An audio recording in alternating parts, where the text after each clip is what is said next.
और यहाँ तक कि कंस विवाह कराने के बाद उनका सारथी बनकर के उनको ससुराल छोड़ने जा ही रहा था कि तभी देवताओं ने आकाशवाणी कर दिया का अस्मात्तामष्टमो गर्भो, कि जिस देवकी को तो इतना प्रेम से विदा कर रहा है इसी का अष्टम गर्भ तेरा काल होगा, काल होगा।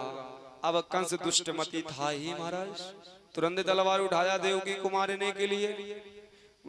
वसुदेव खड़े हो गए हाथ जोड़ करके, स्त्री हत्याम नैव वांछन्ति ज्ञानम हीनाम च दास्यः।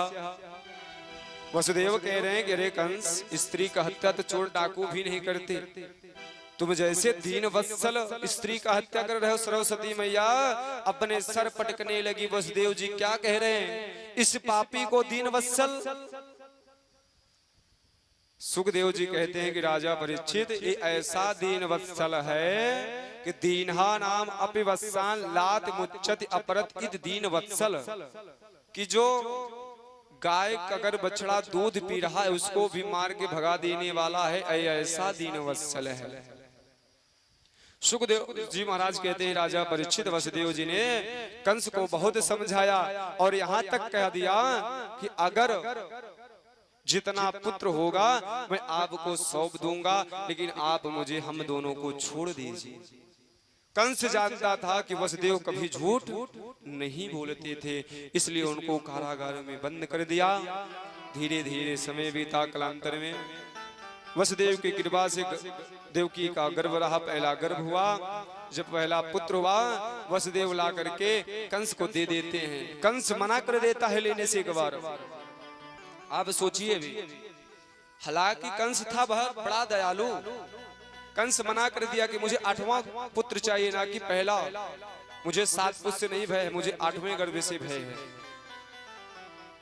तो वसुदेव लौट करके आ जाते हैं। तब से उनके पास नारद जी आ गए। महाराज नारद जी एक कमल फूल लिए, बोले इसमें 8 पंखुड़ी हैं, आप इसमें गिनती गिनिए।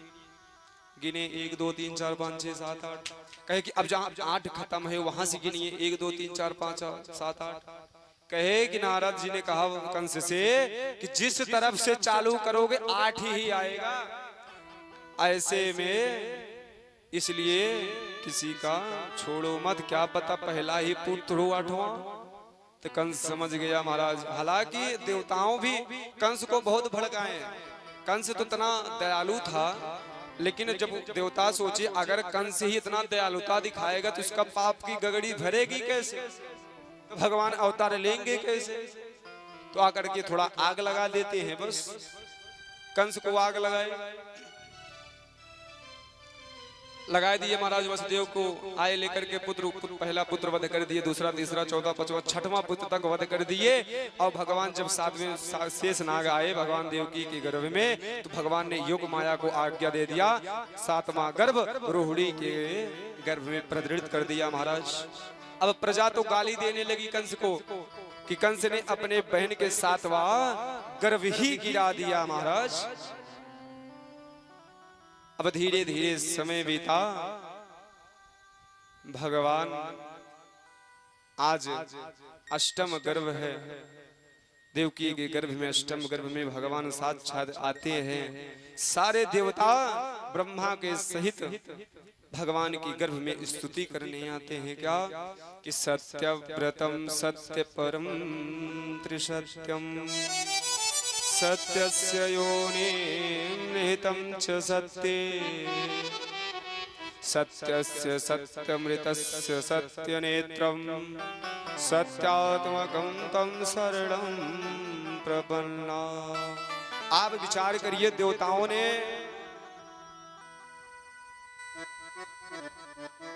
9 बार सत्य सत्य कहकर भगवान की स्तुति कर रहे हैं। क्यों? भगवान से कह रहे आप ही सत्य हैं, आपका ही संसार में सत्य है, एक अकाट्य है। अगर आप गर्भ में आए हैं, अगर आपको गर्भ में दिक्कत होगा तो आप सोचो जब गर्भ में इतना कष्ट है तो पृथ्वी पे कितना होगा। अगर आपको गर्भ में कष्ट हो लेकिन उस कष्ट को देख करके लौट मत जाना। इसलिए ब्रह्मा इत्यादि देवता 9 बार करके सत्य सत्य कहकर भगवान की स्तुति करते हैं महाराज। स्तुति करके भगवान इत्यादि देवता वहां से चले जाते हैं। अब उसके बाद धीरे धीरे समय बीता। महाराज आज अहिरों की बस्ती जगमगा उठी है।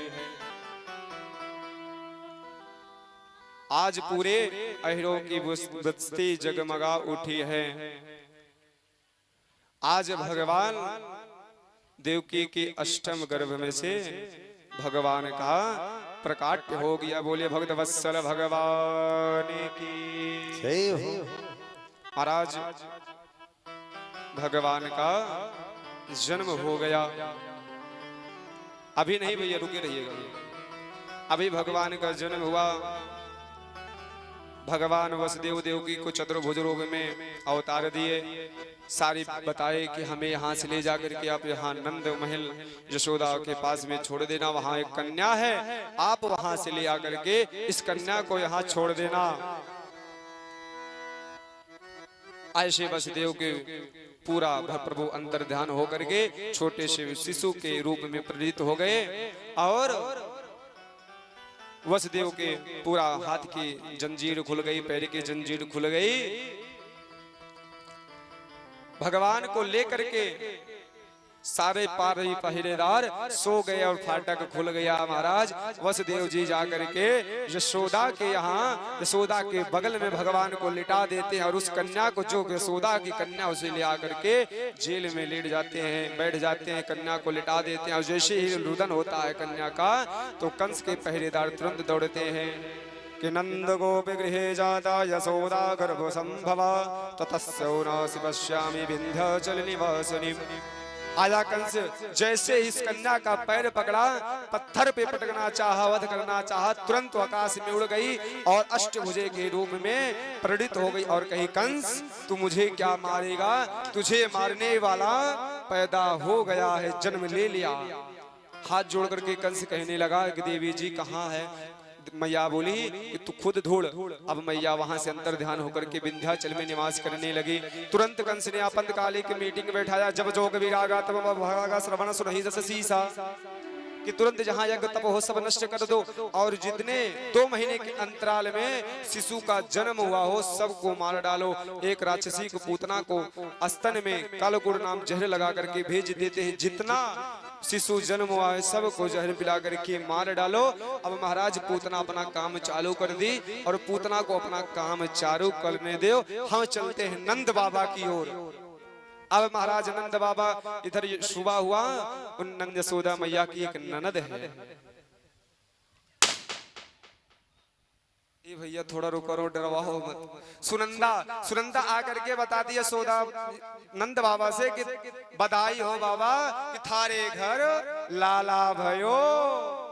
अब महाराज जब पूरे ब्रजवासी में हल्ला मच गयो कि नंद के आनंद भयो, तो सब दौड़ते हुए नए नए वस्त्र पहन करके आते हैं महाराज और खूब बधैया बज रही है। आइए हम भी नंद के आनंद लेते हैं। महाराज बोलिए वृंदावन बिहारी लाल की जय हो, कृष्ण भगवान की जय हो। ब्रज में हो